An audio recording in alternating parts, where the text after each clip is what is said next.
Welcome to another episode of the Bottom of the Stream Movie Show. My name is Adam. My name's Nick. Welcome aboard the Bottom of the Stream podcast. We are trawling Netflix and seeing what we pull up from the bottom of the stream. Bottom. You went all American. I did. What movie have we got this week? This week we have dredged up a movie called The Legacy of a Whitetail Deer Hunter. Okay. It's a long title. It's quite a long title. Is it our longest title? No. I don't think so. It's still that ghost film, isn't it? Oh, the one... I am the pretty thing that lives in the house. Yeah. Also, this one doesn't... But that rolls off the tongue more than this. This doesn't roll off the tongue very well. The Legacy of a Whitetail Deer Hunter was released in 2018. It is a 15. It runs for 1 hour and 23 minutes and is currently rated a 5.5 out of 10 on IMDb. Yeah. Thoughts? I think, similarly to what I said a couple of weeks ago, we're definitely in a range. We are. We've been between 4.5 and 6 for the last few weeks. Yeah. Definitely. This film's got a cast. Yeah, it has. Not a very big one, but it has got a cast. Small, but weighty. Very much weighty when you hear about Josh Brolin. Josh Brolin's in this film. He is, yeah. He plays a character called Buck Ferguson. Yeah, what a name. Josh Brolin gained 40 pounds to make this film. Sure. And grew a moustache. Yeah. Josh Brolin, you'll know he's in everything that's ever been made. Probably most famous for being Thanos in the Avengers. I would say I would say so now. Deadpool 2. You'll always be Big Brother from Lagoon to me. Yeah, Bigger Brother from Lagoon. There's a poster of him on this very wall in this very room. Deadpool 2 he's in. Yeah. True Grit, the remake. Milk, he got an Oscar nomination for Milk. Yeah. And American Gangster is the other one I wrote down. Yeah. Over There's the a last... I could have written down 10 years. Yeah. He's always worked. Yes. But especially the last decade. He's become a thing, hasn't he? He's pretty ubiquitous, isn't he? Good word. I love that word. This film also stars a guy called Danny McBride. Yeah. He plays Don. He does. He's most famous for recently destroying the Halloween franchise, which I'm never going to forgive him for. What is Danny McBride most famous for? Is it still Eastbound and Down? I think it's Eastbound and Down. I think it is, isn't it? Yeah, that was his big thing, wasn't it? Yeah. He's also in Pineapple Express. Yeah, he's in Seth Rogen's crew, isn't he? Seth Rogen's crew. He's in Vice Principals with Walton Goggins, which is a great TV show. Have you seen that? No, I've not Watch seen it. that. It's really funny. This film was written and directed. It was written also by Danny McBride alongside a guy called Jody Hill, who also wrote this film, directed this film. Okay. He has been a Danny McBride collaborator for his entire career. Fine. He directed all the episodes of Eastbound and Down, most of the episodes of Vice Principals, but this is the only film he's ever made. Okay. I want to talk about the rest of the cast that credited in this film. IMDb's interesting on this one. Me and Smileyton in the Discord have had a bit of a laugh with this today. Before I carry on, Scoot McNairy's also in this film. That's his second appearance on Bottom of the Stream. He was in The Part You Lose. Yeah. Carrie Coon plays the mother. Two really quite substantial actors have got like 2 scenes each. Bit parts. Carrie 100%. Coon also was in the Avengers movies. She was indeed. They're the only 5 people in the credits of this film. 3 more people appear on the IMDb credits list as uncredited. Ooh. And I want to tell me if you can remember who these people are in this film. Sure. Tommy Brown is in this film. He's credited as a character called Golf Bravo. Well, that makes me think there's someone on the other end of a radio. That's what I thought, but I don't think there ever was. They do have a walkie-talkie at one point, but that's the character of Don talking to the character of Buck. Yes. Is there someone just like... Does someone just like speak over a trucker's radio? At some point? Maybe, but I don't remember. The only thing I can think is because there's quite a few scenes of Buck's TV show in this. Yeah. So whether it's something to do with a announcer voiceover on in that. the TV, maybe. Then there's a guy whose real name in real life is called Cowboy. Okay. And he's credited as Deer Hunter. Oh, nice. Now, I don't remember another Deer Hunter appearing in this film. No. Well, he's not credited, he's uncredited. No? No, I don't recall another Deer Hunter. Nor me. And then, this is the one that's really made us laugh today, because I figured this one out. Christopher M. Hill. Okay. As an uncredited role in this film, as Gangbang Man. Yeah. Yeah, okay. He's in some Polaroids. He's in a couple of Polaroid pictures of Don's wife being gangbanged. Yeah. I think this is an in-joke. It's got to be. Because Christopher M. Hill is quite famous. He's in quite a lot of stuff. But he's also in Vice Principals and Eastbound and Down. He's in Baywatch. He's in Mr. Mercedes. He's in loads of stuff. So I think it's an in joke there. It's like, can you be in these gangbang pictures and we'll put you in the IMDb of the film.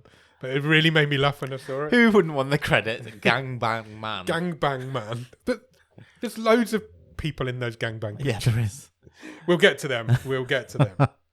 I've not mentioned Montana Jordan, which is probably a bit of a... Yeah, probably. It's like this is that everyone else. I've mentioned Gangbang Man. I've not mentioned the main person in this film, who is Montana Jordan. He's a kid. He's playing a 12-year-old in this. He was 15 at the time of filming. Okay. He's only famous because he plays Sheldon's brother in Young Sheldon. Yeah.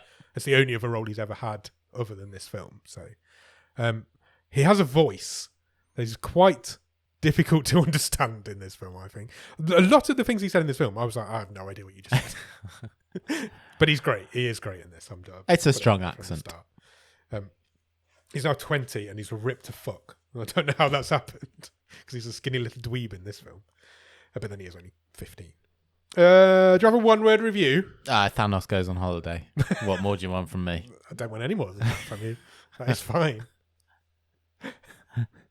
I'd like to think this is the bit between Thanos clicking his fingers and appearing in that cabin. This is what happened in the meantime. Yeah, sure. So we'll just 100%. go with that. We'll just go with that.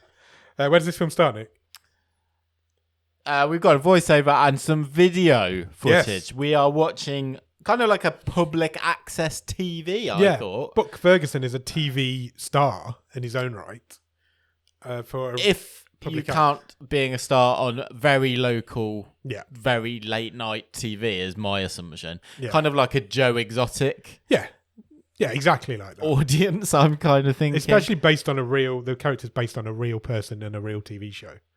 So I think that tells us all we need. Yeah, so we watch a bit of footage of Buck Fever. Yeah. Buck Fever is the name of the show. TV show. And we get a Bible quote. Yeah. You talk about your John 3:16s or you see it here on the TV. You do indeed. I haven't written down what John 3:16 is, but it's something to do with the redemption of man and son, isn't it? So we watch a few scenes from his TV show and then we cut to our film. And we cut straight into Buck arguing with his cameraman, Don. They're in a car and they're arguing with each other. And basically the premise of this is that they are about to take Buck's son, a strange son, I guess, who lives with his mother and his stepdad, and they're going to take him out to kill his first whitetail deer. Yeah, and this is... Buck's got ideas of this being like the best episode of this show that ever, because... This is his family. Yeah, it's going to have that emotional heft.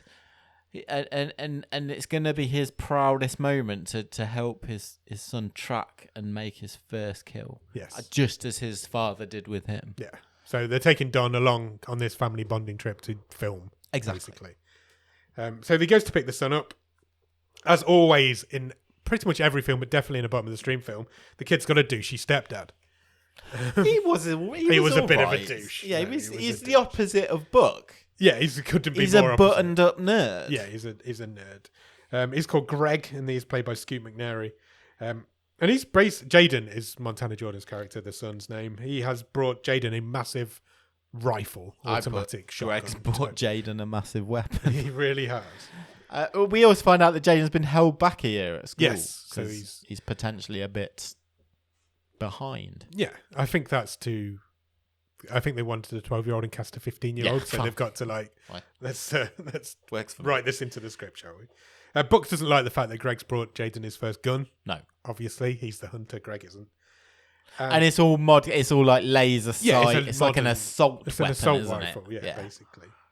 So they head off into the jungle. Into the jungle? It's not a jungle. It's just some mountains. As the title card rolls, we get a short credit. Driving montage. Look, I'll give my first positive out. Go on. Scenery is amazing. Beautiful film. All through this movie. I've said it before. I think last time it happened. We don't see many outdoorsy films. Yeah. So it's nice. It's quite refreshing to see films that are outside. We do a lot of horror films. We do a lot of low budget films. Dark rooms. Yeah. Look, this is open, airy. We're actually on location. Yeah, and we'll come later to a specific shot where I literally went, "Fuck me, that's beautiful." Yeah, I did as well. But the scenery here, the cinematography, bob on. Yeah, really good, really good. During the car journey, Don talks to Jaden about jacking off and wanking and stuff, and it's very inappropriate for. Don's like, well, three lads are. Yeah, it's a lads' weekend away. We'll all be whacking off all weekend, and Buck is very. Jaden's just laughing at him because, as any 12-year-old boy would. Yeah, and there's kind of a conflict here, isn't there? Because Buck's trying to encourage Jaden to, the very theme of this weekend is you're going to become a man, you're going to take your first kill. But he's also very protective of his son's innocence, of his son's innocence. So there's quite a weird, interesting dichotomy there, isn't there? I'm going to ask you a question now. Yeah. From what you know about Buck Ferguson so far, are you surprised that he has a son called Jaden? Is it a bit hipster? It just doesn't feel like a hunter's son's name to me. The kid in real life is called Montana. That's more of a hunter's Montana's son's name. a fantastic name for a Buck Ferguson's son. It really is. I was quite surprised when I found out the name. Jaden's got a girlfriend. She's not happy that he's gone away for the weekend. No. But his mobile phone does work. Yeah. And he does get caught talking to her quite a few times. We get a lot of, as they're on this car journey, Jaden's like, we're going to have no Wi-Fi. This is going to be a big problem for me this weekend. Yeah. Buck's just giving withering looks of... Yeah, Jaden's not an outdoorsy, huntery type, whereas Buck really is. That's all he really knows. A bit later on, Buck gives Jaden basically the family heirloom gun, the gun that's been passed down from... He gives him what he wanted to be his first rifle. Yes. And it's the same rifle that Buck's father gave to him. Yeah, and Buck's grandfather gave to him, and he gives it to him, and Jaden immediately wants to put the laser sight on it. Yeah, from Greg's weapon, which doesn't sit well with Buck. And then we get the first of a few. Let's sit and wait for a deer to turn up. Yeah, they're in a hide. Yeah, it's still a hide. It's just not a bird hide, is it? It's a deer hide. So. Yeah, well, I'm not up on hunting. No, me neither. But they're sitting, waiting for a deer. They spot one. A small deer appears in the distance, and Buck tells Jaden to pick up his gun. He picks up the assault rifle, which Buck's like, not that gun, the proper gun. So Buck makes him change his gun. Just as he's about to take the shot, Jaden's phone rings. Yeah. His girlfriend's ringing obnoxious ringtone. Yeah. And it scares the deer off. Scares the deer off, and he has an argument bit with his girlfriend. And so they have to go trekking through the forest to try and find more. Josh Brolin does quite a good line of sort of... Josh Brolin's done many lines in his life. Yeah. He's got quite a... I've changed my phrasing. He's got quite a range of sort of, for fuck's sake... Yeah. Silent... dagger looks at his kid in this movie. I think the one thing I will credit this movie with is I think it really benefits from having a proper actor in that role. Yeah. I think if you'd have cast somebody who wasn't as good as Josh Brolin is, I think you would have maybe ruined this movie slightly. I think Josh Brolin carries this movie. One of my criticisms of this movie is going to be that I don't think it goes... I think it skirts round the family issues type. Yeah. It doesn't go as deep as it could to make this a really impactful movie. Yes. But the fact that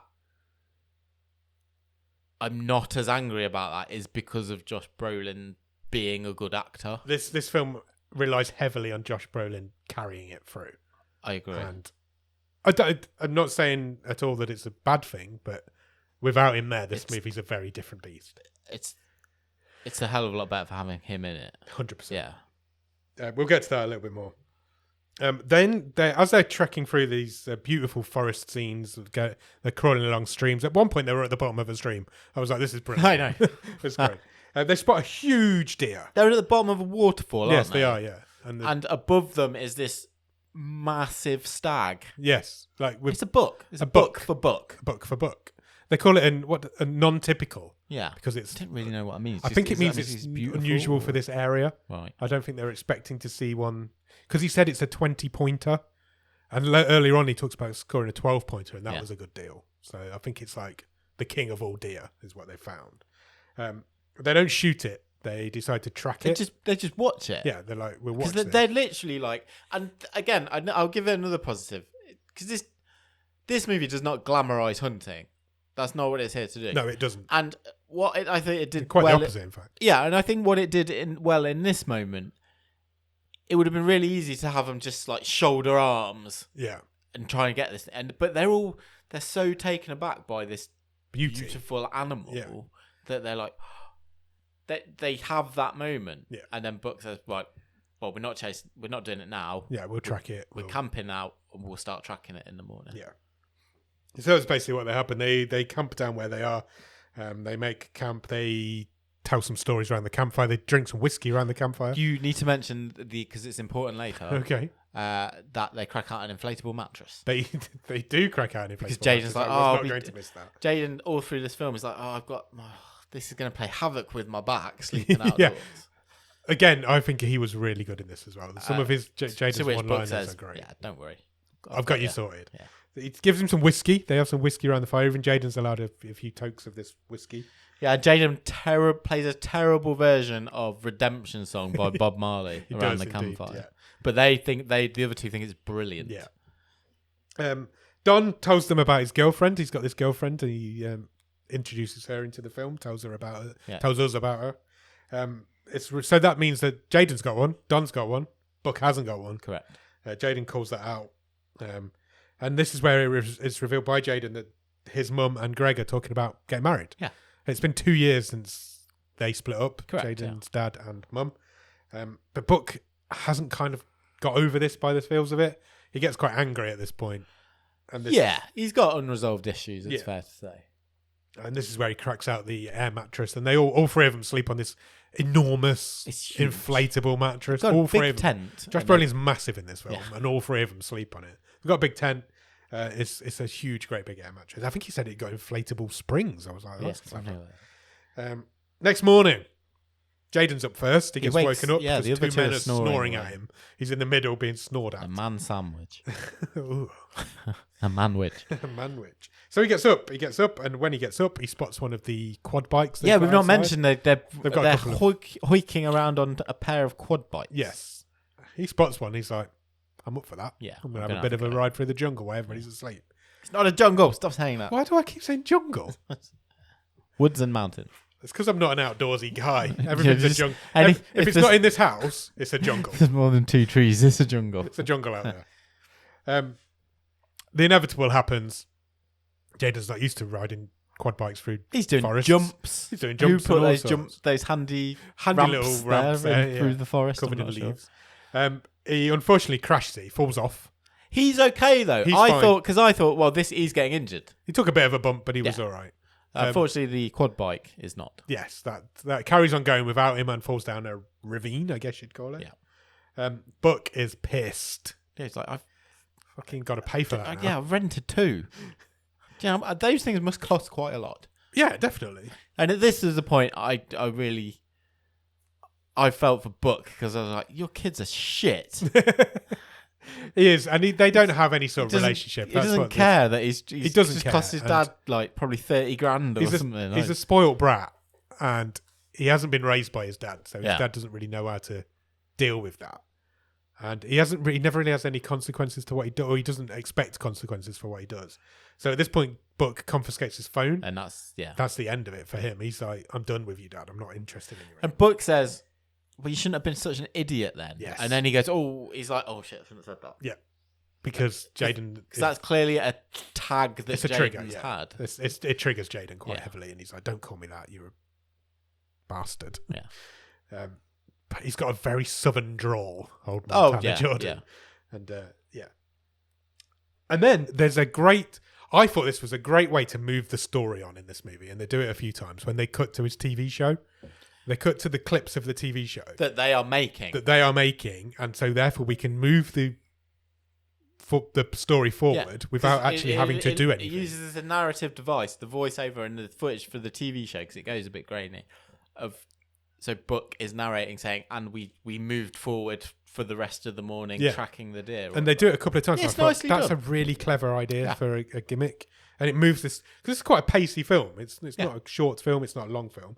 But it moves quickly, and this really helps it keep its pace. So they do that, and they move the story on. And it was revealed as we come out of that Don is going to ask Buck for some time, or does ask Buck for some time off after this trip. And it actually escalates during the conversation to the fact that Don's ready to retire. Yeah, I was starting to quite like Buck, and I don't think this is another one of my criticisms that we lurch a bit because this next scene I'm like, no, you're an idiot. Yeah, and now I'm like, is Don the sympathetic one? I think Don dropped it on him out of nowhere. That he wasn't. It's terrible timing. It's bad timing. He knows the sort of situation that Buck's in. I don't think you can blame Buck for his reaction so much, but. Yeah, Don's like, I want some time off. I need to go and spend some time with my girlfriend. Yeah, he says, she doesn't like me being away all the time. I'm away almost every weekend. It's difficult for my relationship, and we're going to go and check out some properties. She's got a family have got a farm somewhere. We're thinking about moving. We're thinking about moving, and I'm gonna retire to this farm. And Buck just says, "It did make me laugh." I'm sorry, I can't allow that. Yeah, you're my cameraman. Yeah, he's like, we've got all these trips planned. Yeah, we've got. Yeah, they have apparently got loads of trips in the can ready for the TV show. And Don just kind of backs down. Oh, yeah, okay. We'll talk about it. Yeah. They're still tracking this deer. Jaden is showing off his parkour skills because he's quite a hyperactive child. He's been learning parkour. Yeah, his dad thought he was learning karate. Yeah, but he wasn't. And Buck just says, "Why are you learning gymnastics?" Yeah, it's a girl sport. Yeah. So he's bouncing around over rocks. He's quite good at it. He's jumping and somersaulting and all over the place. And then he falls over and hurts his leg. Yeah. And then. I like this. This was interesting. As he does that, Don slips on a rock. Just in the background. Out of focus in shot. Out of nowhere. He just slips. It's almost like Danny McBride did it whilst nobody was watching. And he smashes his head open and there's blood all down his face. Yeah. It looks like Carrie. Which the other two don't acknowledge at all because Jaden's hurt his leg and Buck's concerned about Jaden's leg. Well, let's stop for lunch. Yeah. So they stopped for lunch. There was a lot of blood on Danny McBride's head. And then in the next scene, there's just no blood on Danny McBride's head anymore. He's got a plaster on. He's got a small plaster on. But I'm like, that's interesting. They've just washed over that completely. Don becomes the irresponsible adult again at this point. He lets Jaden have a few smokes on his fags. It becomes a sounding board for Jaden because he's not many steps from a childlike state himself, Don. No, is he's naive. He seems to have more in common with Jaden than he does with Buck. Let's put it that way. They kind of bond a little bit. He tells him some stories about the times he spent with his dad, and Don does defend Buck. He says, "Look, he can be difficult, but he's done so much for me." And he's a great guy. He tells some stories. He even tells a story about how he lost his toe to frostbite whilst he was out tracking deer with Buck. Loads of stuff, but then he does let him have a smoke on his cigarettes, which never comes to anything. No, and they both kind of realise they're weirdly in a similar position because they both want to let their girlfriends know that they're okay. And Jaden comes out with, "Why does my dad hate me?" at this point, and I was like, I hadn't really got that vibe. I don't know where you've got that vibe from. No, I mean, yes, he's taken my phone, and kids think the world's ended at that point. But. And I think. That's what this movie lacked, was that drilling down really into the next level of that sort of relationship. It kind of skimmed the surface of it, didn't it? It never really got down into it. Don lets Jaden use his phone at this point. Mm-hmm. And as we cut back to Buck, we leave Don and Jaden at that point, and Buck's going through pictures on Jaden's phone because he's still got that because he confiscated it. And there's loads of like funny shots of Jaden doing stupid things in his bedroom and all this. But then there's quite a few bonding photos with Greg. Correct. And Buck doesn't like that at all. They look like father and son in these pictures. They're shoulder rides and all sorts going on. Don comes back and instantly tells Buck that he's let Jaden use his phone. He doesn't seem to fear any consequences. No. He's not... It's like he knows Buck's not going to... He doesn't fear Buck in any way, I don't think. No. I think he respects him and he knows he works for him, but he has no sort of fear of him. No, but and especially as he has just blatantly undermined... Right, whether Buck's decision is right or wrong. Yeah, he has his undermined parental authority has been undermined. Yeah. So Don tells him, I've let him use my phone. Buck says, right, I'm going to have to go and be the bad guy again now. Yeah, because he knows. Mate. Yeah, thanks, mate. So he goes off to try and find Jaden. He finds Jaden, and Jaden's all tucked up on a rock, and he looks all upset. He's got his guitar out. Out. Can't be good. It turns out his girlfriend's broken up with him. Yeah. So he's not in a good place, this young 12-year-old at this point. Because she turns out the girlfriend's been getting pelters at school for going out with someone in the year below her. Yeah, even though they're the same age, because he was held back. A year. So yeah, she split up with him. So they have a bit of a bonding chat now. They talk about the divorce and all that sort of stuff and Buck says, their relationship over the years. the reason why I love coming out here is, and this is his hunting rah-rah speech, although it doesn't have to be hunting. No, it could be it's anything. whatever the hobby is, I guess. Yeah. Is that when he's out in the woods, the real life melts away. Yeah. And he doesn't have to worry about all those real problems. Yeah, life's just not there anymore. And I guess he's trying to kind of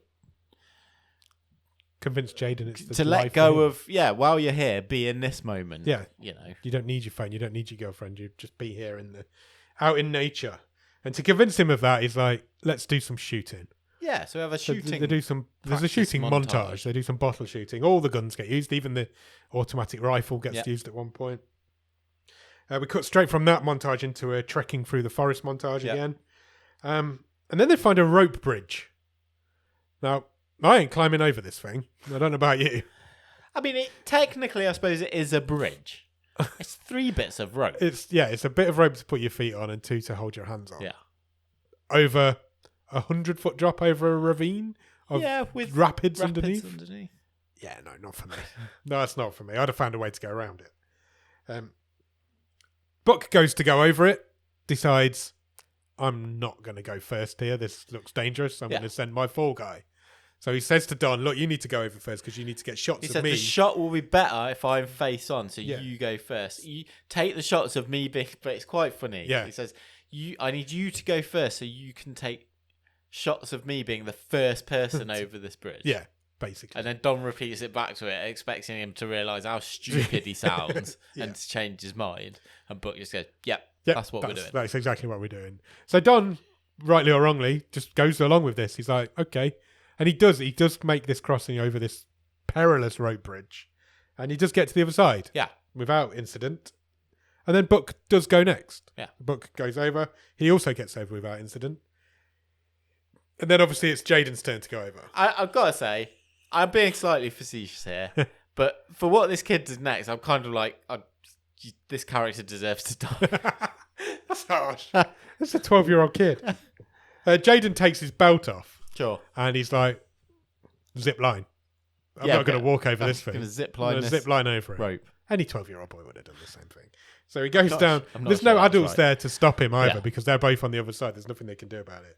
So he does. He takes his belt off, flicks it over the rope, and zip lines down the rope bridge. Yeah, but there's no incline. There's no incline. So what happens when he gets halfway? Yeah, he would never even have got halfway. But he gets stuck halfway. He gets stuck halfway, and he instantly panics because he knows he can't hold on to his belt for very long, and he's going to fall into these rapids. So Buck goes back to try and help him. Yeah. And in true movie style, grabs him just as he's about to fall in the ravine. A minute ago, he couldn't even stand up on these ropes, and now he's holding a 12-year-old over the top of them. And he manages to get him across safely, just as the belt falls in the water. So that's another bonding moment, I guess. He just saved his son's life.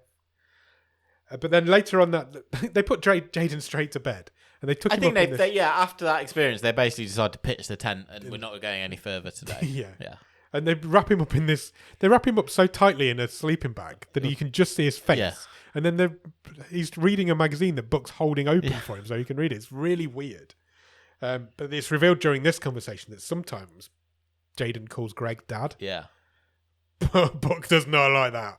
That instantly turned Buck off completely. To the point where he storms off into the forest alone in the middle of the night. With a bottle of whiskey. And Jaden's phone. And he calls Jaden's mum. He calls Carrie Coon's character, has it out with her. She says, and this is where we get a bit of context. She says, have you been drinking? He says a little bit. And she says, it's just one line where she says, you're not supposed to call me after you've had some drinks. Yeah. And again, it's just scratching the surface of some of these issues and that's why I think prevents this movie from getting to better than it is, I guess. This is why this movie's at the bottom of the stream, I guess. Yeah. Because it's not a bad movie. It just isn't. It doesn't elevate itself to that level where it's not at the bottom of the stream. Eventually, she hangs up on him. She doesn't want to talk to him in this condition, and she doesn't deny that Greg does get called dad sometimes.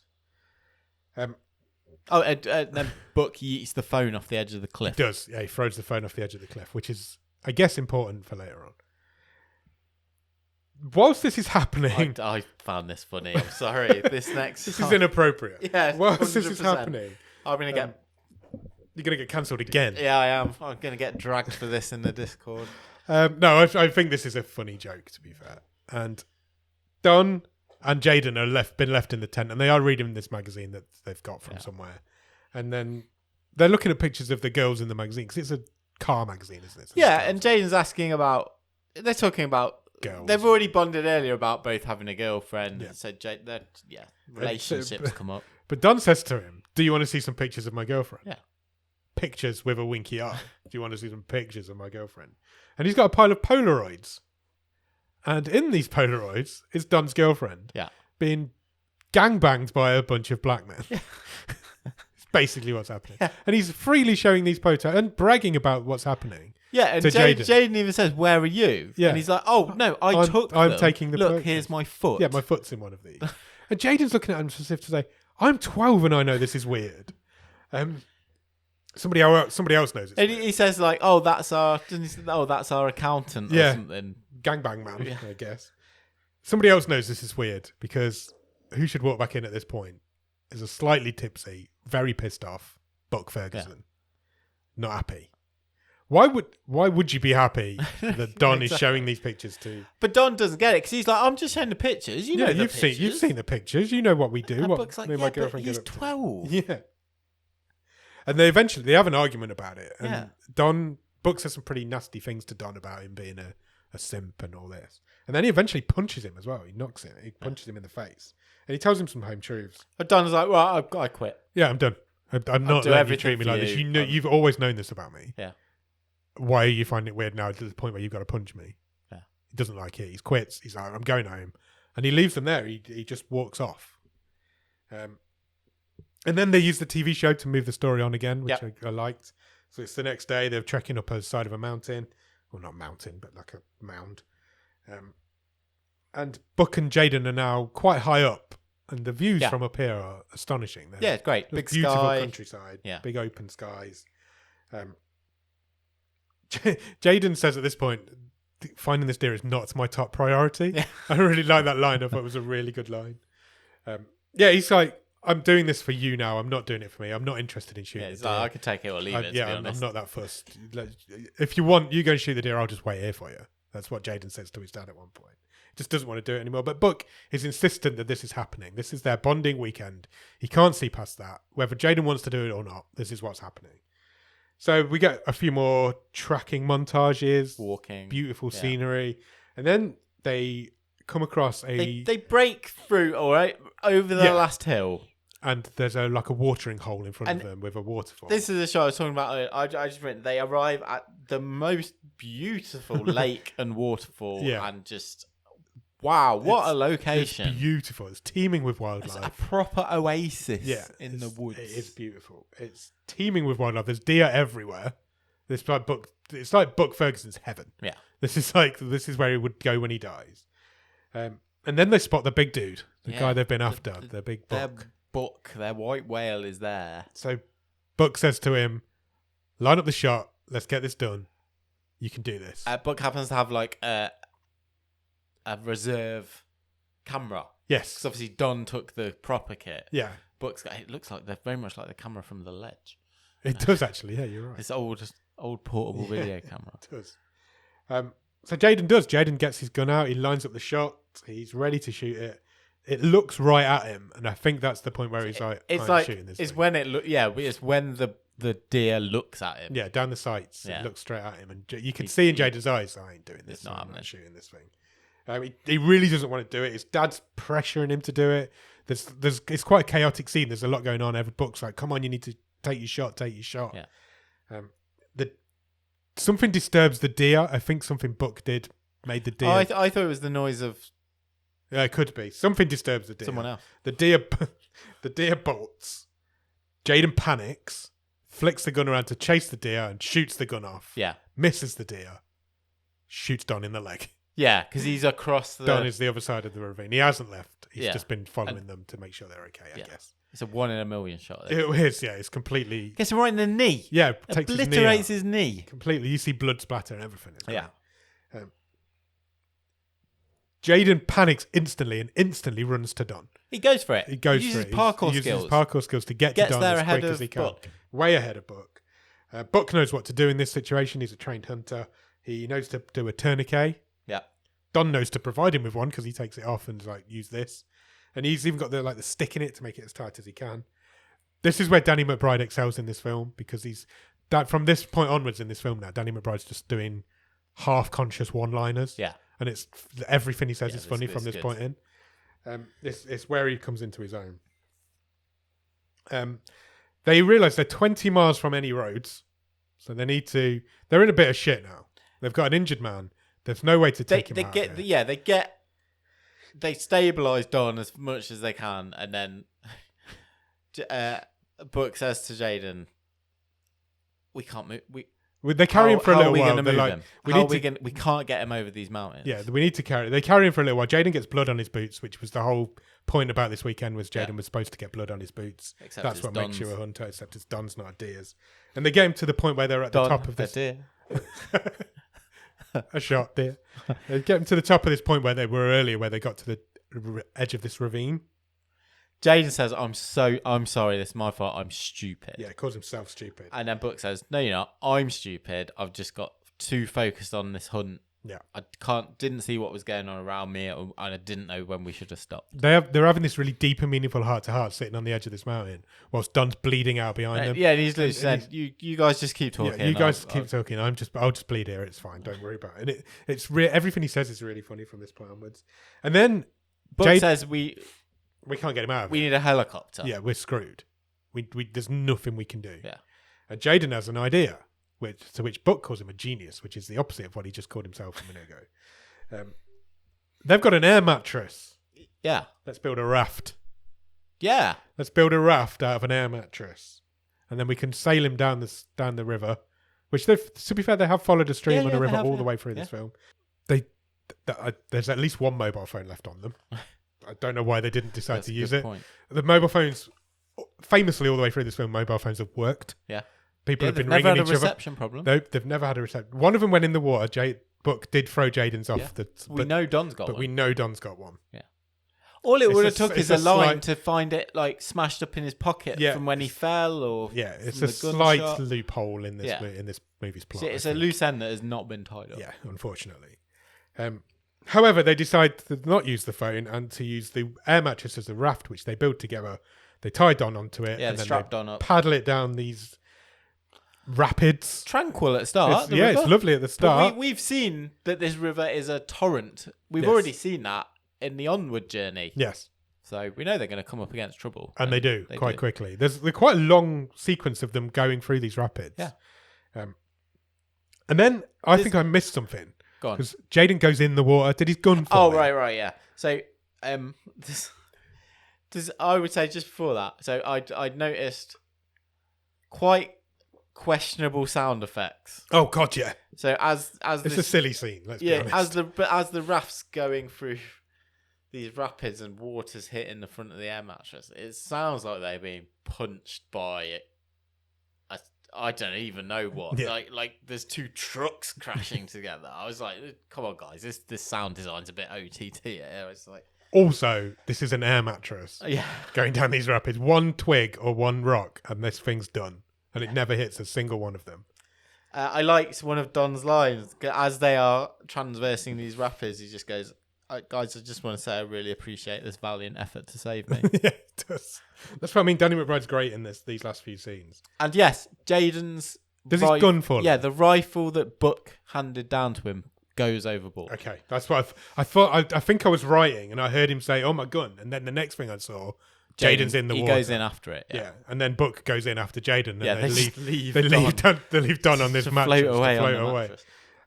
Incidentally, both Josh Brolin and Montana Jordan actually did that. Yeah. They went down these rapids. Looked like fun. Yeah, it did look like a lot of fun. It's not a bad thing to do for your first movie role. Yes, and then they both end up okay. They both end up okay. The rifle is lost to the river. Unfortunately, he does lose his rifle. They get to the end of these rapids into this nice, pleasant bit of water. Don's just there on the air mattress. So the air mattress and Don have also both survived. Yeah. Everybody's in a good place. So they carry on paddling down the river. Nice now. It's nice, just tranquil, flat river. Jaden starts playing his guitar again, playing some music. It's a song that he made. He rewrote himself about his dad. His dad being a hunter. Yeah. And Buck's like got tears in his eyes. Yeah. He does. He cries. And then they get back to their remaining quad, which they must have abandoned earlier on. Yeah. From one of their campsites. And they strapped onto it.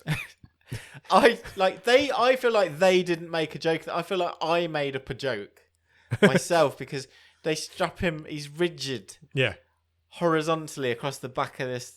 Yeah, his head and his legs are sticking out. And I'm like, I've seen them drive these around. That guy's just getting blunt force trauma from trees all the way back. Especially with who decides to drive it in the end. So Buck says to Jaden, look, I need you to drive this. I need you to take him back to the place where we came in. There's like a shop there. Get him an ambulance and then come back for me. Yeah. Or, just get someone to come back for me. So he tells his dad he loves him and he goes off on this thing. And that's the last time we see both Don and Jaden in this movie. Buck is sitting by the side of this lake waiting for Jaden to come back. And what should appear on the other side? A deer. The deer. Is it the same? The same big old buck. Fast, yeah, absolutely. Buck grabs his gun, lines up his shot, doesn't take his shot. No, he doesn't. He hesitates. He drops his rifle. And then the very last shot of this film is him quickly pushing it back up to his eye. Yeah, shoulders. This guy's a hunter through and through. He cannot leave it. But he hesitated. But he did hesitate. I liked He's learned that something last from. shot. I did as well. He's learned something from his son. He wouldn't have hesitated. He would never have hesitated. And then the film ends. Yeah. That is the end of the legacy of a whitetail deer hunter. Thoughts, Nick?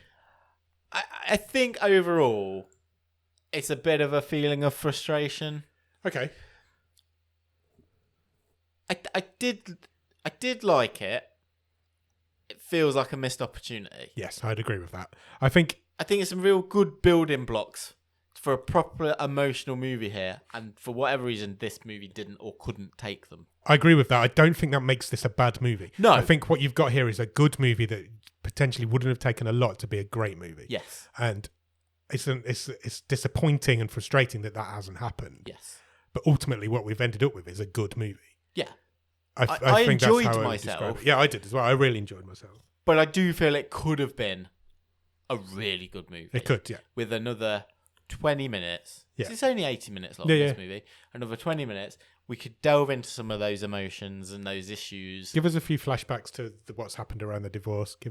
Let us know a bit more about what Buck's done during this time. We're missing some of that We're missing this really family bond. Getting into those characters. Yeah, I think you're right. Having said that, it got a few laughs. The performances are pretty good. I like the idea. I like the structure. I just think it all, the whole getting Don back down the river happens very quickly. Yeah, it felt rushed at the end. Yeah, and like I said earlier, I think there's some really good building blocks here. There's real nice heart here as well. And I said it earlier on. I think this movie lives and dies on Josh Brolin's performance, and I think if you don't cast Josh Brolin in this movie, you've got. I think I'm being a lot harsher on this if someone else is. Yeah, I think you're right. Performance isn't as good as his. I think his performance in this is probably one of the best we've seen, definitely in a while. Probably the best performance we've seen this season. I think so, and in terms of like. But then he's probably the best actor we've seen this season. Yeah, exactly. So you'd expect that. Buck's a flawed character we just don't get enough dig into. We just can't quite get our teeth into the layers that are there. I think you're right.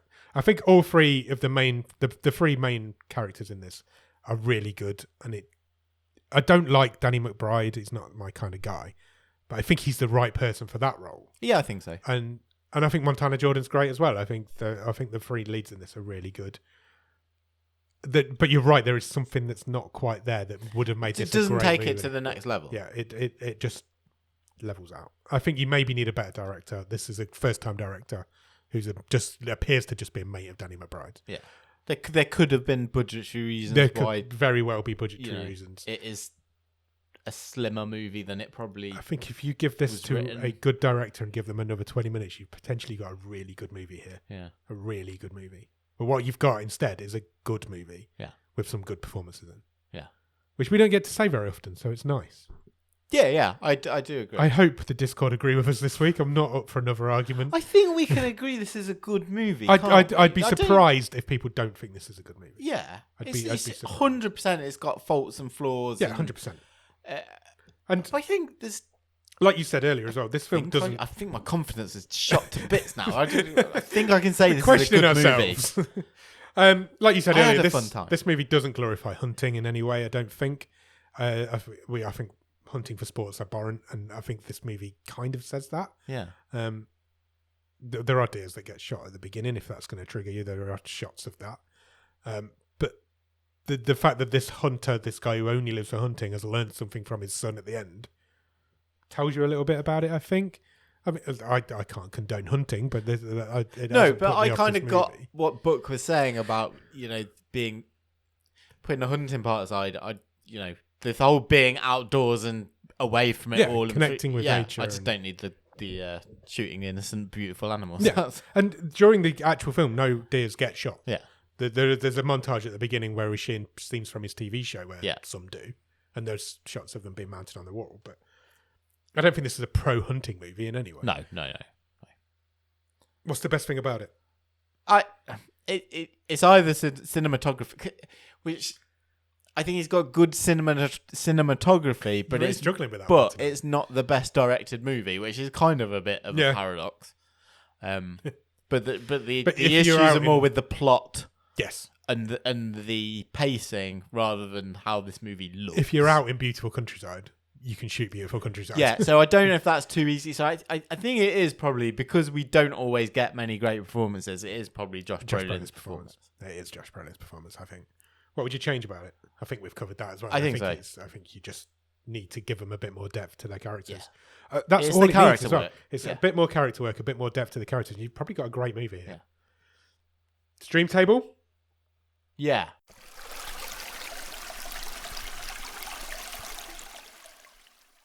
Do you want me to run through the whole thing? Sure. Currently number 11 in the stream table, bottom of the stream is Smart Christmas. Number 10 is Needle in a Time Stack. Number 9 is Another Round. Number 8 is The Mansion. Number 7 is The Ledge. Number 6 is Take the 10, justifiably so, I think. Number 5 is The Cleanse. Number 4 is The Giver. Number 3 is Double World. Number 2 is Nature Reborn. And number 1 is Old People. Where's this film going, Nick? I'm finding this tricky. Me too. I think I know where I want it, but I'm also not sure. All right, start with 10. It's better than Take the 10. Yes, it is better than Take the 10. I think I enjoyed it more than The Cleanse. Yep. But The Cleanse took more risks. So I'm kind of like, I'm having a bit of an internal debate there. This is where we're going to get difficult. If I want to put it above The Cleanse, that means I'm going to want to put it above The Giver. Do you want me to make this easy for you? Yeah. I want to put it above The Giver. Let's put it there. I also want to put it above Double World. Oh, do you? I think it's the third best film we've seen this season. Yeah, I think I'm good with that. I would have an argument with myself about it being the second best film we've seen this season. I think you could even have an argument at being top, but no, I don't think it's as good as Old People. There's too much unfulfilled potential. I think you're right. I think it's a good movie that could have been great, and that's kind of ruined it a little bit. Yeah. So I don't think you can put it number 1 for that reason. I think if it was that great movie, it would definitely be number 1. I think it should be third. I'm good with that. Yeah? I'm good on the strength of how good this looks and Brolin's performance. And the other two's performance as well. They're all really good in it. I'm good with it being third. It could have been top. It could have, yeah. If this movie has a bit more money, yeah, I think you're right. In a different universe, this is top. Yeah, I'm good with third. Cool. Okay, that was easy. Print it in. Let's put it down there. Do you want to pick next week's film? Yeah, let's do it. Let's bring out Robin, the randomizer. Shall we call on Robin? See what he's got for us. Yeah, see what she says. I'm going to press the button. Are you ready? Do it. He has picked a film called You Are Not My Mother. That's ringing absolutely zero bells for me. You Are Not My Mother, Nick. That is true. You Are Not My Mother was released in 2021. It is an Irish drama horror. Okay. Do you want the synopsis? Yeah. In a North Dublin housing estate, Char's mother goes missing. When she returns, Char is determined to uncover the truth of her disappearance and unearth the dark secrets of her family. Oh. Sounds fun. The poster's ominous. The poster's weird as fuck. I think we've got a weird horror movie here. Put it in the Discord. I will put the poster in the Discord as always. So yeah, should we go and watch that? Let's do it. I feel like we've not done an Irish flick for quite some time. We had a spell of doing Irish movies, didn't we? But I think you're right. We've done a few over the time, but we've been here. We have. No, not for a while. Cool. So yeah, go out and watch You Are Not My Mother. And in the meantime, check us out on Instagram, Twitter, and Letterboxd. Our username is @BOTS_podcast. If you want to drop us an email, our email address is bottomofthestream@gmail.com, and our website is bottomofthestream.com.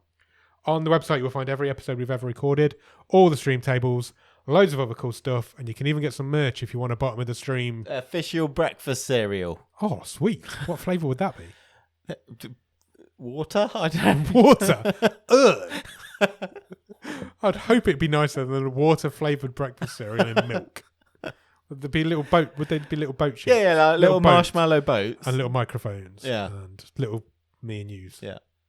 What would it be called? Bottos. Bots. Bots. Ross, can you draw us up some Bottom of the Stream breakfast cereal, please? Thank you. What flavour would it be? I think it would be funky. Can toffee be a breakfast cereal? Yeah. Yeah, sure. You have caramel, don't you? Yeah. Sweet. It would be sweet. You've thrown me now. After you've done all of that, head over to patreon.com/bottom of the stream. On there for a couple of quid every month, you will get a newsletter that Nick writes every month. We've got an idea with the newsletter. We acknowledge that that's not happened recently. Stay tuned. Stay tuned. We have got an idea for what we're going to do with that. There's bonus episodes. There is early access to episodes. And if you come in at the top level, you will get a wild card, which means you can pick the film we watch and we'll give Robin the week off. And you might even win a prize if you pick a good one. And then when you've done all of that, head into Discord. In the Discord is a group of lovely, lovely people most of the time. This week they've been a bit vicious. They've really turned on Nick this week, which I've quite enjoyed. But also we have a lot of fun in there. There's loads of cool people. We do watch along. We've got watch along coming up this Sunday. Yes, we have. We do watch alongs. We play games. We do all sorts of cool stuff. There might be some other cool stuff coming to Discord very, very soon, which is really exciting. So yeah, the Discord link will be in the bottom of the show notes. Come and join us. If you can spare a few minutes, please leave us a rating or a review anywhere you can rate or review podcasts. We're on all of those places, including Apple Podcasts, Podchaser, Podbean, iHeartRadio, Pandora, Spotify, all of them. And yeah, just find us. We're not hiding. We're not difficult to find. We're not difficult to find. And if you find us difficult to find, let us know and we'll tell you where to find us. Yeah, spread the word. Tell your mum, tell your nan. And then when you've done all of that, go out and watch You Are Not My Mother. And we'll be back on Monday for another episode of The Wave. And next Thursday for the movie show. Cheers! Bye!